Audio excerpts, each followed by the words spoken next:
Well, opioids aren't the only black market the Mexican cartel profits from here in the United States. They also line their pockets with marijuana money. Now, the state of Oklahoma is struggling to crack down on foreign groups using the state's land to farm it.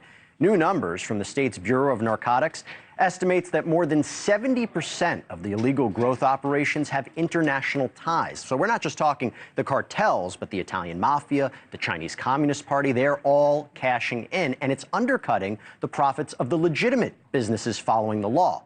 NewsNation's Alex Capriello talked to one family that says the state of Oklahoma is to blame. 131 years ago, W.B. Johnson set down his family roots on the frontier, before Oklahoma was even a united state.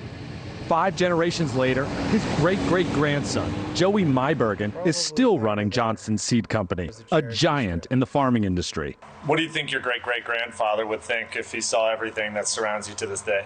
He'd be amazed. The technology has just been exponential, even in the last 20, 25 years when we started plant breeding.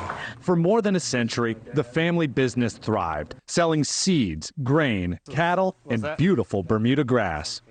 But even some of the longest running and most successful dynasties require the ability to pivot and take on risk in order to grow. What were your hopes when entering the marijuana industry? To me, it was a form of agriculture. You grow it like you grow tomato. All right, here we go. For as far as the eye can see, Primal Cannabis is growing hundreds of thousands of marijuana plants on its 160 acres of Oklahoma farmland. Partially funded by the historic Johnston Seed Company, the business sells joints, extracts, flowers, and vapes. This is some of our bittersweet that we just got done harvesting. We just sent this off for testing. But despite the impressive rollout, business isn't booming. To them, it's a statewide problem. Cheap licenses for cheaper land, a genuine lack of guidelines, and loose restrictions open the floodgates to organized criminal networks. Anyone with a little bit of money could settle down in the Sooner State. And they did.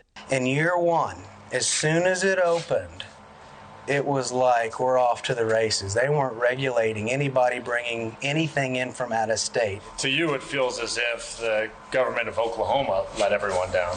Oh yeah, this could have all been handled a lot differently. NewsNation has told you all about these criminal cartels. Authorities say international syndicates use slave labor in inhumane working conditions to grow their pot and sell it on the black market.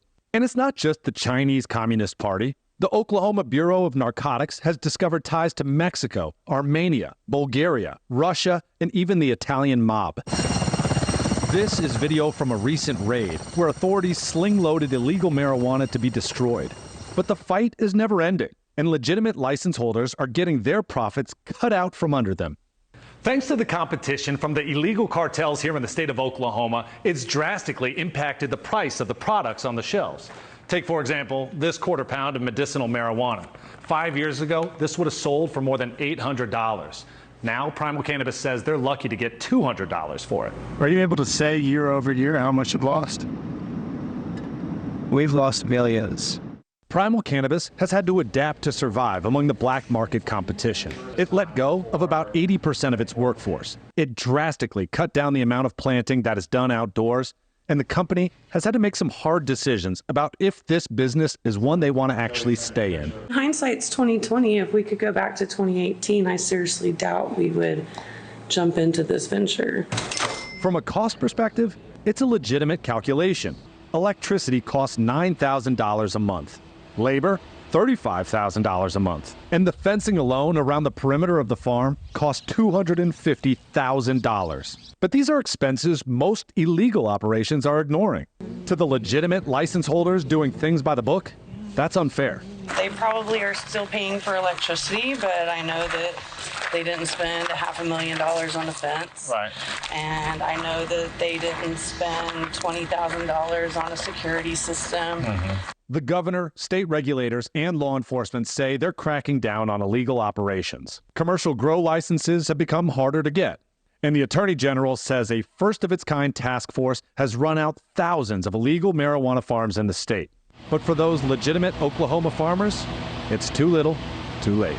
We had such high hopes for what medical cannabis could bring to the state, and it's kind of a shame what's happened to it.